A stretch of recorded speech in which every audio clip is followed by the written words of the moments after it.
ಬನ್ನಿ ಬನ್ನಿ ಗೆಳೆಯರೆ, ಮದುವೆಗೆ ಹೂವು ಕೊಯ್ಯೋಣ, ಚಂದದ ಬಾರೆ ಆಡೋಣ.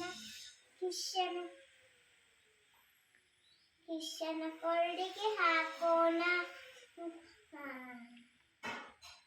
ಚುತ್ತ ಬುತ್ತ ತಿಗ್ಗೋಣ, ಬುದ್ಧ ಬುದ್ಧಿ ಬೇಡೋಣ. ಬನ್ನಿ ಗೆಳೆಯರೆ, ಹೂವಿನ ತೋಟಕ್ಕೆ ಹೋಗೋಣ. ಬನ್ನಿ ಬನ್ನಿ ಗೆಳೆಯರೆ, ಮದುವೆಗೆ ಹೂವು ಕೊಯ್ಯೋಣ, ಚಂದದ ಬಾರೆ ಆಡೋಣ. ಕಿಶನ ಕೊರಡಿಗೆ ಹಾಕೋಣ, ಚುತ್ತ ಬುತ್ತ ತಿಗ್ಗೋಣ, ಬುದ್ಧ ಬುದ್ಧಿ ಬೇಡೋಣ.